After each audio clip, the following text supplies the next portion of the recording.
Hello student, welcome back to my channel AI biology and it's me Avinash Shingade. आणि या video लेक्चरमध्ये आपण discuss करणार आहे की रिप्रोडक्शन इन प्लांट. जसं की तुम्ही थंबनेल पाहिलं असेल, तुम्ही थंबनेल पाहूनच आपल्या याच्यामध्ये क्लिक केलेलं आहे, व्हिडिओमध्ये क्लिक केलेलं आहे, तर तुम्हाला आयडिया आहे की या चॅप्टरमध्ये आपण इंट्रोडक्शन लेक्चर पाहत आहे. कोणतं लेक्चर पाहत आहे? तुमचं introduction lecture about the reproduction, की रिप्रोडक्शन इन ॲनिमल्समध्ये कशा पद्धती होते. आताच रिसेंटली आपण काय कंप्लीट केलेलं आहे की रिप्रोडक्शन इन प्लांटमध्ये कंप्लीट केलेलं आहे, ज्याच्यामध्ये तुम्हाला सिंपल ऑर्गनायझेशन स्ट्रक्चर पाहिलेलं आहे.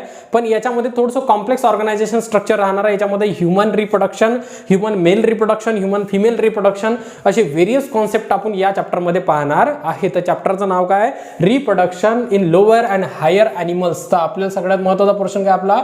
Reproduction in animals, reproduction in animals. ठीक आहे, इन ॲनिमल्स. ठीक आहे, इथपर्यंत लक्षात आलं काय? तर आपल्याला कशामध्ये रिप्रोडक्शन पाहणं आहे? रिप्रोडक्शन इन ॲनिमल्समध्ये. तर व्हेरियस गोष्टी आहेत. तर पहिले थोडंसं इंट्रोडक्टरी लेक्चर असल्या कारणानं थोडं आपण डिटेल घेऊ की कोणकोणत्या गोष्टी आहेत, तर कोणकोणत्या पोर्शन आहे. आज या लेक्चरमध्ये मी तुम्हाला कम्प्लिटली एक रोड मॅप सांगणार आहे की कशा पद्धतीनं कोणकोणत्या पहाडीमधून, आता जर आपण थोडंसं जर अमेझिंग वेगळा कॉन्सेप्ट जर म्हटला तर आपल्याला पहाडी एरिया वगैरे सगळ्या गोष्टी, धबधबे वगैरे सगळ्या गोष्टी पाहायला भेटतील. तर एक रोड मॅप पाहणार आपण या चॅप्टरमधला की कशा पद्धतीनं कुठून आपल्याला स्टार्टअप करणं आहे. एवढं लक्षात ठेवायचं की लोअर पासून हायर पर्यंत जाणं आहे आपल्याला. कोणत्याही चॅप्टरची सुरुवात कुठून स्टार्ट होणार आहे? लोअर ॲनिमल पासून तर हायर ॲनिमल पर्यंत. जसं की लोअर प्लांट पासून हायर प्लांट पर्यंत. जसं की एक्झाम्पल आहे एसेक्सुअल रिप्रोडक्शन. एसेक्सुअल रिप्रोडक्शन हे तर आपल्याला लोअर ॲनिमल्स मध्ये किंवा लोअर प्लांट मध्ये पाहायला भेटतात, जे की चॅप्टरची नेहमी सुरुवात राहणार आहे. ठीक आहे, तर या चॅप्टर मध्ये तर आपण मेनली इंट्रोडक्शन पाहणार आहे की रोड मॅप पाहणार आहे या चॅप्टरचा, की कोणकोणत्या गोष्टीवरून आपण जाणार आहे, कुठं कठीणाई येणार आहे, कुठं घाट सेक्शन येणार आहे, घाट सेक्शन कुठं चढाई राहणार, थोडं जास्त कठीण कॉन्सेप्ट राहणार, कुठे कुठे एकदम सिंपल कॉन्सेप्ट राहतील. ह्या व्हेरियस गोष्टी आपल्याला या चॅप्टरमध्ये पाहणे आहे. तर कोणकोणत्या गोष्टी आहेत ते आपण काय करणार आहे या व्हिडिओ लेक्चरमध्ये डिस्कस करणार आहे. ठीक आहे, चला तर जास्त टाइम वेस्ट न करता आपण काय स्टार्ट करणार आहे? Introduction lecture.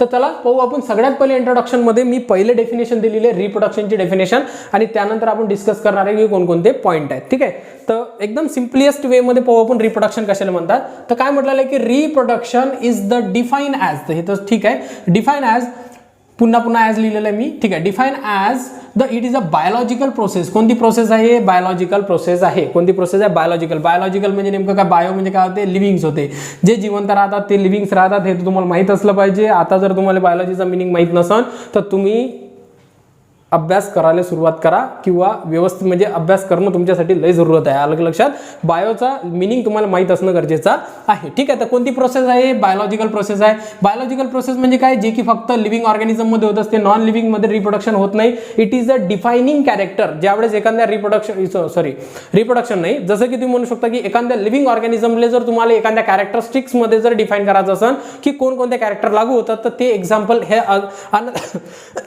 हे एक एक्झाम्पल आहे रिप्रोडक्शन, जे की बायोलॉजिकल म्हणजे लिव्हिंगले काय करते? डिफाईन करते. ठीक आहे, तर कोणती प्रोसेस राहते? ते बायोलॉजिकल प्रोसेस राहते.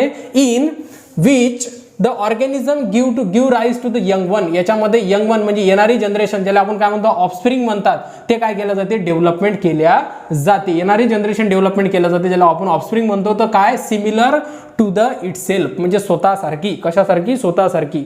जर तुम्ही कधी विचार केला का की माणसाचा येणारा ऑफस्प्रिंग माणसासारखाच राहतो, प्लांटचा येणारा जो ऑफस्प्रिंग राहतो किंवा प्रोजेनीज राहतात ते प्लांट सारखीच राहते. एखाद्या ॲनिमल्स असो, एलिफंट म्हणू शकतो आपण त्याला, एलिफंट नाही, कोणतेही ॲनिमल पकडू आपण, कोणतेही ॲनिमल जर म्हटलं तर कोणत्याही ॲनिमलची येणारी जी ऑफस्प्रिंग राहते, कारण तुमची येणारी ऑफस्प्रिंग राहते ही कम्प्लिटली त्याच्यासारखी दिसते. त्याचं कारण म्हणजे ते का दिसते, तर त्याचं कारण आपण याच्यामध्ये पाहणार आहे. ठीक आहे, तर सिमिलरच राहते रिप्रोडक्शन. तू काय म्हटलं? Similar to itself. म्हणजे रिप्रोडक्शन म्हणजे नेमकं काय? की अशी प्रोसेस जे की येणाऱ्या जनरेशनला जन्म देणार आहे, डेव्हलपमेंट करणार आहे, ज्याला आपण काय म्हटलं? यंग वन ऑफस्प्रिंग म्हटलं. To similar to the itself. दुसरं काही होणार आहे का? झाडापासून एखादं दुसरं ॲनिमल तयार झालं असं कधी ऐकलं का तुम्ही? नाही, याला आपण रिप्रोडक्शन म्हणत नाही, किंवा अशा पद्धतीची प्रोसेस होत नसते. किंवा अनदर कोणत्या ॲनिमल पासून, जसं की एखादा स्पेसिसचा ॲनिमल आहे, तर मग एखाद्या स्पेसिसचा एलिफंटचा जर एखादा म्हणजे एलिफंट आहे, तर त्यानं अनदर कोणत्या ॲनिमलने जन्म दिला का? नाही, तर ते एलिफंट पासून एलिफंटचा डेव्हलपमेंट होणार. तर मग म्हणून काय म्हटलेलं आहे त्याच्यामध्ये की similar to the itself म्हटलेलं आहे. काय म्हटलेलं आहे? Similar to the itself. ठीक आहे, इथपर्यंत लक्षात आलं. आणि अगेन्स्ट त्याच्यामध्ये सगळ्यात महत्त्वाची गोष्ट काय की it help to the maintaining the continuation of the species. म्हणजे रिप्रोडक्शन एक अशी मेथड आहे की काय करते? ते मेंटेन करते. काय मेंटेन करते? तुमचा म्हणजे स्पेसिस मेंटेन करण्याचं काम करते. काय मेंटेन करण्याचं काम करते? स्पेसिस मेंटेन, स्वतःची स्पेसिस. तुम्हाला माहिती आहे की प्रत्येकाचा एक पर्टिक्युलर लाईफ स्पॅन आहे. आपला जर ॲव्हरेज लाईफ स्पॅन जर म्हटला की 75, 80, 85, 90 याच्या व्यतिरिक्त तर नाही आहे. 90 वर्षापर्यंत आपण टिकू शकतो, त्याच्यानंतर टिकू शकणार का? नाही टिकू शकत. तर मग आपली स्पेसिस कंटिन्यू ठेवण्यासाठी आपल्याला येणाऱ्या जनरेशनची लई जरूरत आहे. तर मग येणारे जनरेशन डेव्हलपमेंट करण्यासाठी एकमेव जे मेथड आहे त्या मेथडचं नाव काय आहे? रिप्रोडक्शन. म्हणून काय म्हटलेलं आहे की it help the maintaining and continuation of the species. लक्षात येतपर्यंत स्पेसिस कंटिन्यू ठेवण्याची प्रोसेसले रिप्रोडक्शन असे म्हणतात. दुसरा वे नाही आहे. त्याच्यामध्ये दोन मेथड असू शकतात. एसेक्सुअल रिप्रोडक्शन आहे, सेक्सुअल रिप्रोडक्शन आहे. पण मोस्ट ऑफ द ॲनिमल्स आणि प्लांट्स या व्हेरियस जे ऑर्गॅनिझम्स आहेत ते सेक्सुअल रिप्रोडक्शनला फॉलो करतात. त्या गोष्टी पण आपण इनहेरिटन्स अँड व्हेरिएशन मध्ये डिस्कस केलेलं आहे की का त्याच्यामध्ये, कारण की sexual reproduction follow the variations आणि variation it is a raw material for the evolution. Evolution होणे प्रत्येक ऑर्गॅनिझम मध्ये तेवढंच महत्त्वपूर्ण आहे. म्हणजे भरपूर इम्पॉर्टंट प्रोसेस आहे इव्होल्युशन, कारण की निसर्गाचं म्हणजे नेचर्स आहेत. नेचरचे काय नियम्स आहे की स्वतःमध्ये बदल आला पाहिजे. तर मग बदल येण्यासाठी सगळ्यात जे फास्ट प्रोसेस जे आहे ॲज कम्पेअर्ड टू इव्होल्युशन, काही फास्ट प्रोसेस नसते. प्रत्येक गोष्टीला हजारो वर्षाचा कालावधी लागत असतो. ठीक आहे. पण त्या कंपॅरिझनमध्ये एसेक्सुअल रिप्रोडक्शनच्या कंपॅरिझनमध्ये सेक्सुअल रिप्रोडक्शनमध्ये जास्त फास्ट व्हेरिएशन दिसतात, जास्त फास्ट इव्होल्युशन दिसतात. म्हणून मोस्ट ऑफ द जे ॲनिमल्स आहेत किंवा प्लांट्स म्हणू शकतो की मोस्ट ऑफ द जे की आपण तर ठीक आहे तर कशाला फॉलो करतात? सेक्सुअल रिप्रोडक्शनला फॉलो करतात. ठीक आहे. तर डेफिनेशन लक्षात आली काय आहे? चला आपण पाहू आता समोरचे काय काय कॉन्सेप्ट आहेत वन बाय वन. आता बघा सगळ्यात पहिली गोष्ट तर हे की तुम्ही वही आणि बुक्स काढून ठेवून द्या इंट्रोडक्शन लेक्चरमध्ये. म्हणजे तुम्हाला लक्षात येईल की आपल्याला काय काय पोर्शन याच्यामधून शिकायचे आहेत. वही आणि पेन जर काढून बसताल तर तुमचे स्वतःच्या ओन नोट्स निघतील आणि तेच तुमच्या सगळ्यात जास्त कामात राहतील. नोट्स तर तुम्हाला भेटून जातील कुठेही पण 10-20 रुपयातनी कितीही सिंपल नोट्स भेटून. सिंपल वगैरे नसतात. तुम्ही ज्या बनवले ते तुमच्यासाठी सिंपल राहतात, आम्ही ज्या बनवल्या ते आमच्यासाठी सिंपल राहतात. आणि सिंपल म्हणजे बेसिकली काय की तुम्हाला ज्या गोष्टी म्हणजे तुम्ही जर बनवसाल नोट्स तर तुमच्यासाठी 100% काय राहतील? त्या एकदम सिंपल नोट्स राहतील. तर वही आणि पेन घेऊन बसा की काय पाहणार आपण रिप्रोडक्शन इन प्लांटमध्ये, कशामध्ये? रिप्रोडक्शन इन ॲनिमल्समध्ये. कशामध्ये? रिप्रोडक्शन इन ॲनिमल्समध्ये. ठीक आहे. रिप्रोडक्शन इन ॲनिमल्समध्ये. आता ॲनिमल्समध्ये सगळ्यात पहिले काय पाहणार आपण? रिप्रोडक्शन मेथड्स पाहणार आहे. काय पाहणार आहे? रिप्रोडक्शनचे किती टाइप्स आहे? रिप्रोडक्शनचे जे मेथड्स आहेत रिप्रोडक्शनचे किती टाइप्स आहेत? 2 टाइप्स आहे रिप्रोडक्शन. एक आहे तुमचा एसेक्सुअल रिप्रोडक्शन. काय तुमचा? Asexual reproduction. लक्षात येतपर्यंत. आणि त्यानंतर आपण काय पाहणार आहे? Sexual reproduction. ठीक आहे. रिप्रोडक्शनमध्ये 2 पाहणार आपण. एक पाहणार आहे आपला सेक्सुअल रिप्रोडक्शन आणि अनदर काय पाहणार आहे आपण? Sexual reproduction. अशा पद्धतीनं 2 टाईपचे रिप्रोडक्शन पाहणार आपण. तर एसेक्सुअल रिप्रोडक्शनचे एक्झाम्पल जास्त नाही आहे त्याच्यामध्ये. 2च एक्झाम्पल दिलेले त्याच्यामध्ये बडिंग वगैरे. त्याचं कारण असं आहे की तुम्ही 10 क्लासमध्ये स्टेट बोर्डच्या याच्यामध्ये सांगत आहे मी 10 क्लासमध्ये ऑलरेडी एसेक्सुअल रिप्रोडक्शनचे मोस्ट ऑफ द एक्झाम्पल शिकलेले आहेत आणि ते एक्झाम्पल तुम्हाला आले पाहिजे. ते पण एक्झाम्पल विचारला जाऊ शकतात. तर जे एक्झाम्पल आहेत एसेक्सुअल रिप्रोडक्शनचे ते पण आपण डिस्कस करणार आहे. 2 एक्झाम्पल आहे. ते दोन्ही पण एक्झाम्पल आपण काय करणार आहे? एकदम इझिएस्ट मेथडला काय करणार आहे? डिस्कस करणार आहे. ठीक आहे. इथपर्यंत लक्षात आलं. आता बघा की सेक्सुअल रिप्रोडक्शनमध्ये काय तुमचं? सेक्सुअल रिप्रोडक्शन 2 रिप्रोडक्शन आपण डिस्कस केले. तर सेक्सुअल रिप्रोडक्शनमध्ये जनरली आपल्याला याच्यामध्ये ह्युमनचा स्टडी करणार आहे. कशा स्टडी करणार आहे? ह्युमन. याच्यामध्ये ह्युमन मेल रिप्रोडक्टिव्ह सिस्टम आणि ह्युमन फिमेल रिप्रोडक्टिव्ह सिस्टम या गोष्टी आपण डिस्कस करणार आहे. ठीक आहे. तर सेक्सुअल रिप्रोडक्शनमध्ये 2 एक्झाम्पल राहतील तुमचे. सेक्सुअल रिप्रोडक्शन जे की आहे तुमचं म्हणजे त्याच्यामध्ये 2 टाईपचे रिप्रोडक्शन पाहणार आहे त्याच्यामध्ये. ठीक आहे. तर आपण काय पाहणार? मेल रिप्रोडक्टिव्ह सिस्टम पाहणार. काय पाहणार? मेल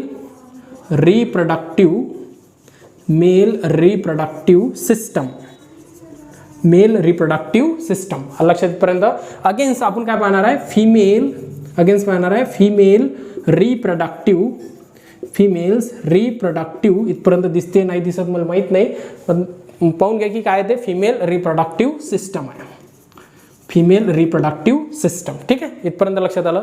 आता मेल रिप्रोडक्टिव्ह याच्यामध्ये ते एक्झाम्पल पाहून त्यानंतर हे आपल्याला भरपूर जास्त डिस्क्राईब करणार आहे. या गोष्टीवर याच्यामध्ये येतात. एक तर मेल रिप्रोडक्टिव्ह आणि फिमेल रिप्रोडक्टिव्ह 2 पैकी एक विचारलं जाते.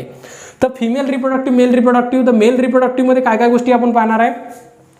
तर मेल रिप्रोडक्टिव्ह पाहिल्यानंतर आपण काय पाहणार आहे? याच्यामध्ये पाहणार आहे आपण सगळ्यात पहिले जे की याच्यामध्ये प्रायमरी सेक्स ऑर्गन. काय पाहणार आहे आपण? Primary sex organ.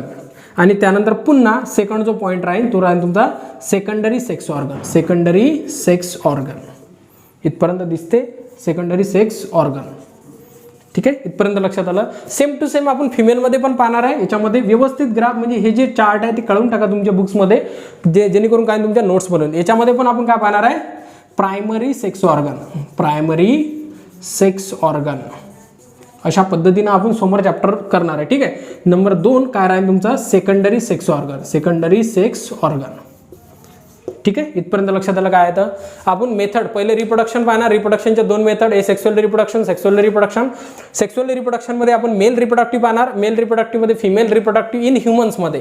इथं देऊन देतो मी तुम्हाला इन कशामध्ये, तुमच्या ह्युमन्समध्ये. आणि ह्युमन्समधून मेल रिप्रोडक्टिव्ह सिस्टममध्ये आपण त्याच्यामध्ये 2 गोष्टी डिस्क्राईब करू, जे की काय आहे तुमचं प्रायमरी सेक्स ऑर्गन आणि secondary sex organ. Primary sex organ जसं की टेस्टिस आहे, जे की काय दिलेलं आहे तुमचे testis, it is a example of the primary sex organ. आणि सेकंडरी सेक्स ऑर्गन म्हणजे ज्याला आपण काय म्हणतो, जे की त्याच्यामध्ये म्हणजे एक सेकंडरी रोल प्ले करते. जसं की डिफरंट ग्लँड्स वगैरे आहे, त्या सगळ्या ग्लँड्स वगैरे जे काय त्याच्यामध्ये डक्ट ग्लँड आहे ते सगळ्या सेकंडरी सेक्स ऑर्गनमध्ये इन्क्लूड केल्या जातात. आपण ते व्यवस्थित पद्धतीने डिस्क्राईब करणार आहे. त्यानंतर काय दिलेलं त्याच्यामध्ये, फिमेल रिप्रोडक्टिव्ह सिस्टम. तर फिमेल रिप्रोडक्टिव्ह सिस्टममध्ये काय तुमचं प्रायमरी सेक्स ऑर्गन आहे. आणि प्रायमरी सेक्स ऑर्गनमध्ये काय येणार तुमचं, ओव्हरीज येणार. आणि ओव्हरीमध्ये पाहणार आहे आपण की ovary it is a primary sex organ, कारण की त्याच्यामध्ये गॅमेटोजेनेसिसची प्रोसेस होणार आहे. गॅमेट्स फॉर्मेशन होईल त्याच्यामध्ये, एक फॉर्मेशनची. त्या कारणाने त्याला प्रायमरी सेक्स ऑर्गन आणि सेकंडरी सेक्स ऑर्गन्स आपण पाहणार आहे की त्याच्यामध्ये कोणकोणते सपोर्टिव्ह रोल. बेसिकली काय मेन रोल तुमचा आहे. जसं की बोर्डाचा पेपर आहे, तर बोर्डाच्या पेपरमध्ये हिरो कोण राहणार आहे, तुम्ही राहणार आहे. तर मग बेसिकली काय तुम्ही प्रायमरी आहे. आणि सेकंडरी म्हणजे आम्ही तुम्ही शिकवणारे, मार्गदर्शन करणारे, आजूबाजूचे काका वगैरे सगळ्या गोष्टी, ज्या गोष्टी काय करतील तुम्हाला एक मार्गदर्शन करतील किंवा एक डेव्हलपमेंट करण्याचा प्रयत्न करतील, दॅट इज द काय म्हणू शकतो आपण सेकंडरी. प्रायमरी तुम्ही आहे. तुम्ही पेपर लिहिल्याशिवाय तुम्हाला काही होणार आहे का, म्हणजे तुमचा पेपर पासआउट होणार आहे का, नाही. तुमचं सगळ्यात महत्त्वाचं काम आहे म्हणजे काय, प्रायमरी. मग सगळ्यात महत्त्वाचे ज्याचं काम राहते त्याला प्रायमरी ऑर्गन म्हणतात. आणि जे ॲज अ सपोर्टिव्ह रोल करतात त्याला काय म्हणतात, सेकंडरी ऑर्गन असे म्हणतात. ठीक आहे, इथपर्यंत लक्षात आलं. चार्ट काढून घ्या, स्क्रीनशॉट पण तुम्ही काढू शकता. ठीक आहे, इथपर्यंत लक्षात आलं काय आहे. आता इथं 1 बाय 1 इथं लिहून टाकतो मी, जेणेकरून याचं आपल्याला थोडंसं काम आहे. ठीक आहे, तर काय झालं आपलं primary male reproductive, female reproductive झालं. तर आपण त्याच्यामध्ये पुन्हा काय पाहणार आहे, मेल रिप्रोडक्टिव्ह आणि फिमेल रिप्रोडक्टिव्हमध्ये सेकंड जे प्रोसेस पाहिजे आपण ते पाहणार आहे आपण, गॅमेटोजेनेसिस. गॅमेटोजेनेसिस लक्षात इथपर्यंत काय पाहणार आहे आपण, गॅमेटोजेनेसिस. आता गॅमेटोजेनेसिस दोन्ही याच्यामध्ये पाहणार आहे. मेलमध्ये पण आपण गॅमेटोजेनेसिस पाहणार आहे आणि त्यानंतर कशामध्ये तुमच्या फिमेल्समध्ये पण आपण गॅमेटोजेनेसिस पाहणार आहे. लक्षात इथपर्यंत. तर मेलमध्ये गॅमेटोजेनेसिस काय, गॅमेट्स कोणते राहतील तुमचे, स्पर्म्स राहतील. कारण तुमचे sperms these are the example of gametes. हे काय तुमचे मेल गॅमेट्स आहे. आणि याच्यामध्ये जे राहतील ते राहील तुमचा मॅच्युअर एग्स, किंवा आपण काय म्हणू शकतो मॅच्युअर एग्स.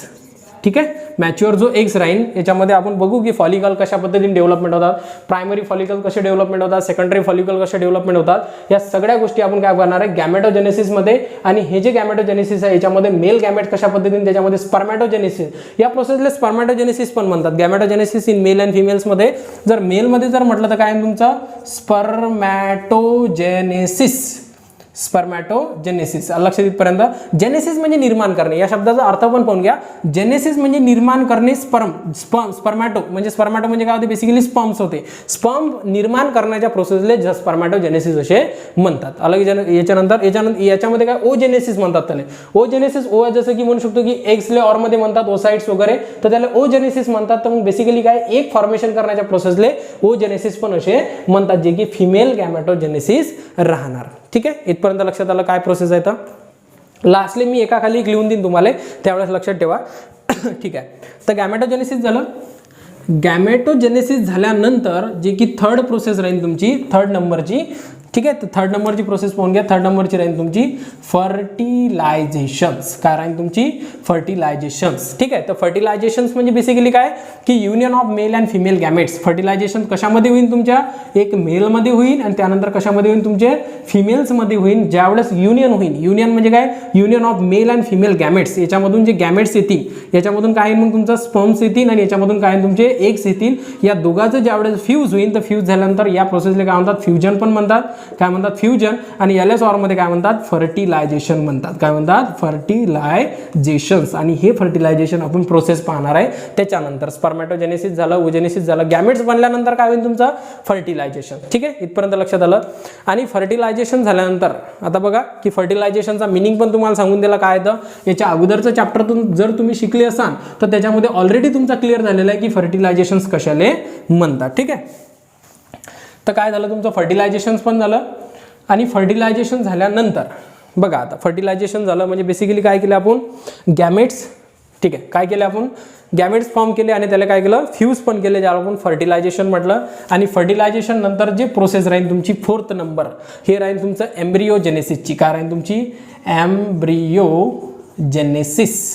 एम्ब्रियोजेनेसिस मी तुम्हाला पहिलेच मिनिंग सांगितलं की जेनेसिस म्हणजे काय होते निर्माण करणे. काय निर्माण करणे आपलं एम्ब्रियो. एम्ब्रियो कसा निर्माण होईल झायगोट पासून होईल. कशापासून होईल तुमच्या झायगोट पासून. आता एवढं लक्षात आहे की हे जे फर्टिलायझेशन आहे तर जे फर्स्ट डायप्लॉइड सेल बनन ना सगळ्यात पहिले डायप्लॉइड सेल याचा प्लॉइडी नंबर काय राहील 2n नंबर.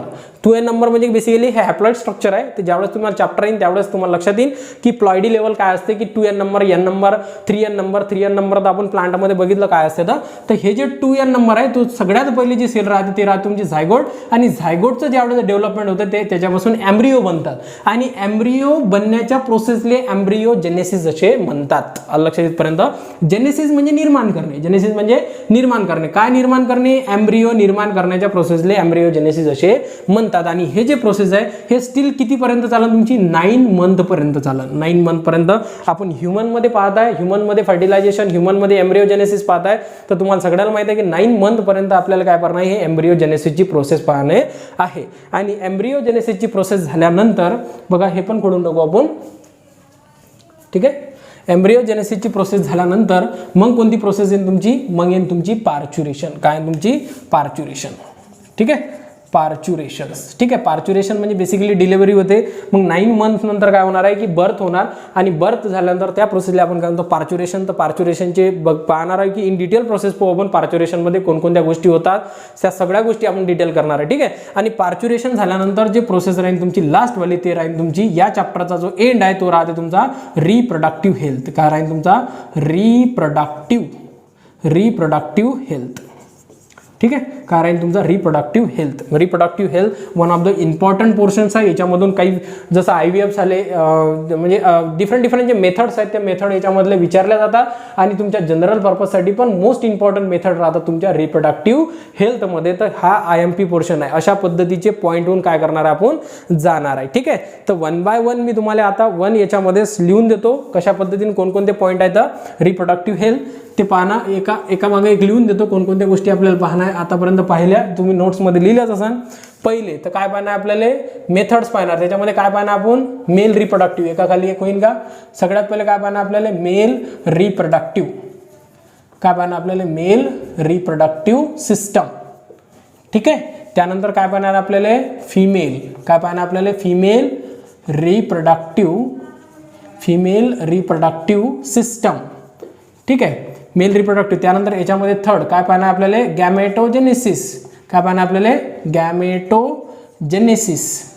गॅमेटोजेनेसिस मध्ये याच्यामध्ये स्पर्मॅटोजेनेसिस वगैरे ते सगळं. ठीक आहे, तर त्यानंतर गॅमेटोजेनेसिस झाल्यानंतर काय पाहणार आपल्याला फर्टिलायझेशन. काय पाहणार आपल्याला फर्टिलायझेशन झाल्यानंतर 5 नंबरचा काय झालं मेल रिप्रोडक्टिव्ह फिमेल गॅमेटोजेनेसिस.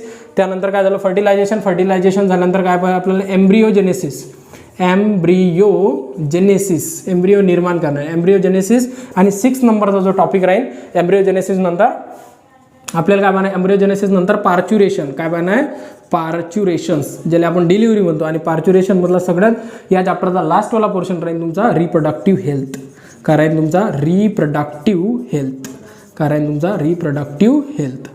ठीक आहे, काय राहील तुमचा रिप्रोडक्टिव्ह हेल्थ. इथपर्यंत लक्षात आलं. तर हे पॉईंट आहे जे की आपल्याला हा एक रोड मॅप आहे या चॅप्टरचा. या अशा गोष्टींना आपण जाणार आहे इन डिटेलमध्ये. ठीक आहे, तर हे सगळे पॉईंट तुम्हाला क्लिअर असले पाहिजे कशाला काय म्हणतात या सगळ्या गोष्टी आपण या चॅप्टरमध्ये पाहणार आहे. ठीक आहे, ते झालं तुमचं इंट्रोडक्शन लेक्चर. बाकीच्या लेक्चरमध्ये एसेक्सुअल रिप्रोडक्शन आपण स्टार्ट करणार आहे. जर तुम्हाला व्हिडिओ समजला असेल व्हिडिओमध्ये जर काही इझिएस्ट वाटलं असेल तर तुम्ही नक्की चॅनलला सबस्क्राईब करा. आणि महाराष्ट्रामधून जर असेल तर तुम्ही नक्कीच चॅनलला सबस्क्राईब करा कारण की कम्प्लिटली स्टेट बोर्डचा सिलेबस सिलेबस मी या प्लॅटफॉर्मवर शिकवणार आहे पूर्णतः मोफत. त्याचं कारण काय की तुम्ही तुमच्या लाईफमध्ये म्हणजे एक अचिव्हमेंट आली पाहिजे तुमच्या लाईफमध्ये, त्यासाठी मी पूर्णतः फुकट सिलेबस याच्यावर शिकवणार आहे. ठीक आहे, तर चॅनलला सबस्क्राईब करा, व्हिडिओला लाईक करा आणि शेअर करा. ठीक आहे, थँक्यू.